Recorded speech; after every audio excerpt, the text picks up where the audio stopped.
이 영상에서 우리가 탐구하고자 하는 질문은 매우 간단합니다. 재정 정책을 활용하여 장기 경제 성장을 증진할 수 있는가? 지금 바로 그 질문에 대답하겠습니다. 그러니 여러분, 집중하세요. 정답은 아마도입니다. 물론 여러분이 듣고 싶은 답변은 아닐 겁니다. 여러분이 듣고 싶은 건 그렇다입니다. 시험이나 고시라면 여러분이 원하는 답안은 그렇다입니다. 재정 정책을 활용하여 장기 경제 성장을 증진할 수 있다. 그게 아니라 여러분이 알기 쉬운 답안을 원했다면 아니요였을 겁니다. 아니요라고 답하고 싶었다면 재정 정책을 활용하여 장기 경제 성장을 증진할 수 없다고 생각했기 때문입니다. 그러나 현실 세계에서는 그렇게 간단하지 않습니다. 재정 정책으로 장기 경제 성장을 달성하거나 증진하는 상황도 있지만 재정 정책으로 장기 경제 성장을 달성하지 못하는 상황도 있습니다. 그렇다면 그런 상황에서 출발해 봅시다. 여기 오른쪽을 보세요. 현 시점이면 여러분에게 익숙한 장면이 있습니다. 이 경제는 완전 고용에 걸맞은 생산이 이루어지는 경제입니다. 물가 수준이 안정적인 경제입니다. 이 경제는 자연 실업 상태이지 경기 순환적 실업 상태의 경제가 아닙니다. 이 경제는 꽤 잘 되고 있습니다. 예컨대 재정 정책 입안자가 말하자면 우리 정부가 다시 말해 민선 공무원입니다. 그들이 산출량을 증대하기 위해 뭔가 해보고 싶다고 마음먹습니다. 그들은 국내 경제의 잠재 산출량과 실질 산출량을 증대하길 원합니다. 바로 그것이 경제 성장의 정의입니다. 우리는 관련 영상을 이미 만든 바 있습니다. 사람들은 말합니다. 세금을 낮춥시다. 사람들 주머니에 돈을 넣어줍시다. 그냥 세금을 감면합시다. 바로 그것이 우리가 할 일입니다. 우리가 할 일은 감세입니다. 우리가 할 일은 감세입니다. 감세가 실제 생산량과 잠재 생산량에 어떤 영향을 미칠까요? 가계에 대한 감세는 확실히 사람들 주머니에 들어갈 돈이 더 넉넉해지면 소비 증가로 나타나고 총수요의 외향 이동으로 나타납니다. 우리는 이전 비디오에서 정의했던 단기 경제 성장을 이루게 됩니다. 가계가 쓸 돈이 많아지니 산출량은 증가하게 됩니다. 쇼핑하러 가고, 아마존에 접속하고, 온라인에 접속하고, 새로운 스마트폰에 새로운 TV를 주문하기 시작합니다.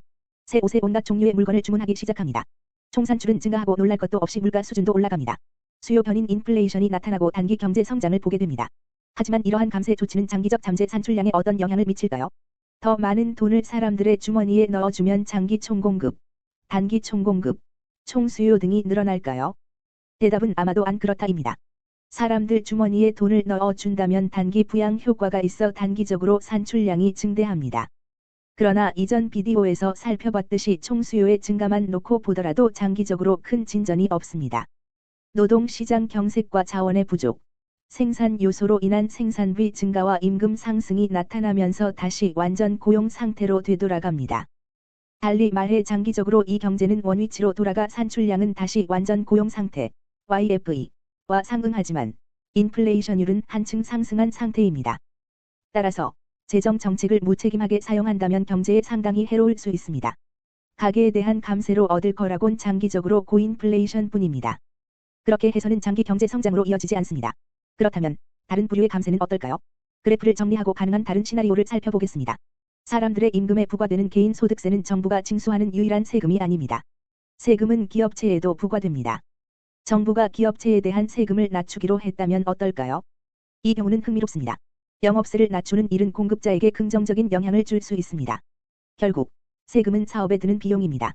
세금이 인하된다면 기업체는 모든 가격대의 물건 생산을 전반적으로 증대하지 말란 법이 없으며 아마도 여러분 같아도 가격을 낮춰 부과할 것입니다. 따라서 단기 총공급에 긍정적인 영향을 미칠 것으로 기대할 수 있습니다. 세금이 낮으면 생산 비용이 줄어듭니다. 단기 총공급이 증가할 겁니다. 이제 사업체가 늘어난 이윤으로 다른 무엇을 할 수 있을까요? 이는 단기적으로 물가 하락뿐만 아니라 산출량 증가로 나타납니다. 따라서 여기 산출량이 Y1로 증가함에 따라 단기 경제 성장이 이루어집니다. 하지만 이 경제의 임금 상승이나 물가 상승 압박은 그다지 크지 않습니다. 사업체에 대한 감세 이후에 그 결과로 인플레이션을 보게 될 공사는 작습니다. 왜냐하면 사업체들이 감세 효과를 가격 인하의 형태로 소비자들에게 이전할 수도 있기 때문입니다. 또한 사업체는 그중 일부를 새로운 설비 자본이나 기술 자본에 투자하는 선택을 할 수 있습니다. 이는 추가 투자로 나타날 수 있습니다.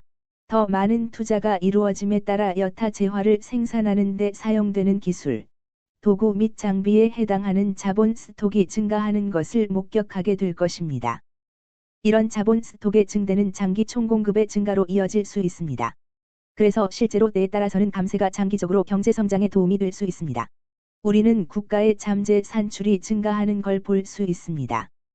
그럴 경우 사업체에 대한 감세는 장기 총공급 곡선의 외향 이동으로 도식화됩니다. 항상 이런 일이 벌어질까요? 전혀 안 그렇습니다. 때때로 기업은 이윤 증대를 만끽하며 늘어난 이윤을 주주나 소유주 몫으로 가져갑니다. 신기술 투자는 없으니 물가 하락이나 나라 경제의 보탬도 안 됩니다. 그래서 감세가 확실히 장기적으로 경제를 성장시키지는 않겠지만 그럴 수도 있습니다. 가계에 대한 감세는 거의 확실히 경제를 성장시키지 않습니다. 사람들의 주머니에 돈을 더 넣어주는 것은 단기 부양을 유발할 수 있지만 아마도 장기 경제 성장을 창출할 수는 없습니다. 사업체에 대한 세금을 낮추면 물가 안정과 산출량 증가, 나라의 자본 스톡의 증가로 나타날 수 있습니다. 자본 스톡은 경제학에서 아주 중요한 용어입니다. 각종 재화를 생산하는 데 사용되는 기술의 규모는 장기 경제 성장의 원동력입니다. 자, 정보 지출로 넘어가겠습니다. 제가 그래프를 깨끗이 정리하겠습니다. 다양한 형태의 정보 지출이 장기 경제 성장에 공헌할 수 있을지, 공헌하지 못할지를 알아보겠습니다. 정보 지출의 모든 형태를 검토할 시간은 없지만 여기서 한두 개에 관해 얘기할 수 있습니다. 오늘날 많은 나라의 정책 이반자들 사이에서 인기 있는 한 가지를 이야기해 보겠습니다. 그것은 군사기술, 무기, 폭탄, 총알, 총기 등 국방비 지출의 증가입니다. 이것이 단기적으로 잠재 산출과 실제 산출량에 어떤 영향을 미칠까요? 의심할 여지 없이 국방비 지출 증가로 정보 지출이 증가하고 국방 분야의 일자리를 창출하면서 총수요가 증가함에 따라 단기 경제 성장을 유발합니다. 그래서 사람들은 신형 총기와 무기, 탱크를 생산하는 일을 하게 될 것이고 그렇게 되면 단기적으로 산출량이 증가하여 수요 견인 인플레이션이 발생합니다. 그러나 문제는 무기 기술이나 국방 기술이 장기적인 잠재 산출에 어떤 영향을 미치는가입니다. 장기적으로 탱크와 항공기, 항공모함을 이용해 실제 산출량과 잠재 산출량을 늘릴 수 있을까요? 그에 대한 답은 그렇지 않을 공산이 크다입니다.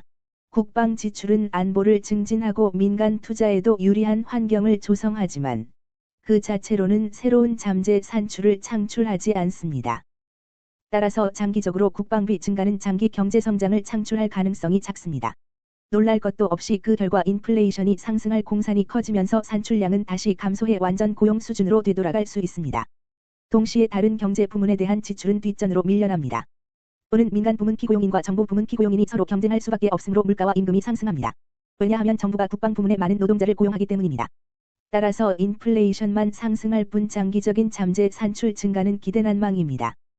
그 이유는 국방 지출은 국가의 잠재 산출을 증대하는 데 사용할 수 있는 자본재를 생산하지 않기 때문입니다. 물론 정부가 국방에만 돈을 지출하는 것은 아닙니다. 정부는 여러 부문에 돈을 지출합니다. 예로 교육에, 민간 부문의 연구개발에, 정부 부분의 연구개발에, 그에 더해 사회기반 시설에 돈을 씁니다. 그러한 것들은 한 나라의 잠재 산출 수준을 증대할 수 있는 요인들입니다. 예를 들어 교육은 인적 자본의 향상을 이루고 더 생산적이고 효율적인 기술 노동자를 양성하여 기술은 향상하고 경제는 더욱 효율적으로 됩니다. 효율적인 경제는 어디서 기인할까요? 더 나은 사회 간접 자본, 편리한 교통, 원활한 통신, 그리고 청결한 환경에서 나올 것입니다. 이러한 요인은 민간 부문 기업과 개개인의 생산성과 효율성을 증대할 것입니다. 따라서 이러한 것들에 대한 정부의 지출은 장기 경제 성장을 증대할 수 있습니다. 자, 비용 상승 인플레이션을 지워봅시다. 왜냐하면 정부가 아마도 국방이 아닌 다른 적절한 분야에 자금을 지출할 것으로 짐작한다면 비용 상승 인플레이션은 생기지 않을 테니까요. 그럼 어떤 일이 벌어질까요? 단기적으로 우리는 총수요 증가를 목도할 겁니다. 정부가 새로운 도로를 건설하기 위해 노동자를 고용하고 연구 활동을 위해 과학자를 고용하고 자국의 학생들에게 더 나은 교육을 제공하기 위해 교사를 고용함에 따라 단기 산출량이 증가하는 것을 보게 됩니다. 장기적으로 이러한 투자는 성과를 낼 것입니다. 경제가 더 효율적이고 생산적으로 됨에 따라 장기적으로 잠재 산출이 증가하면서 장기 총공급 곡선이 이동하게 됩니다. 더 효율적이고 생산적인 노동자 양성은 기업에도 큰 관심사입니다. 기업체들은 단기 총공급의 외향 이동을 보게 될 겁니다. 왜냐하면 인프라 향상, 기술 향상, 노동자의 숙련도 향상으로 인해 사업 비용이 줄어들 테니까요. 이렇게 정부가 장기 경제 성장에 도달할 수 있는 요인에 지출하고 있습니다. 국가의 책임 있는 정보 지출이 결실을 보면서 물가 수준이 안정되고 인플레이션이 낮아지고 더 나아가 디스인플레이션까지 가능함에 따라 산출량이 증가합니다. 여기서 몇 가지 시나리오를 살펴봤습니다. 재정 정책을 활용하여 장기 경제 성장을 달성할 수 있습니다. 그러나 반드시 장기 경제 성장을 보장하지는 않습니다. 감세의 형태나 정부가 시행하는 정보 지출 확대의 형태에 따라 장기 경제 성장을 촉진할 수도 있고 그렇지 않을 수도 있습니다.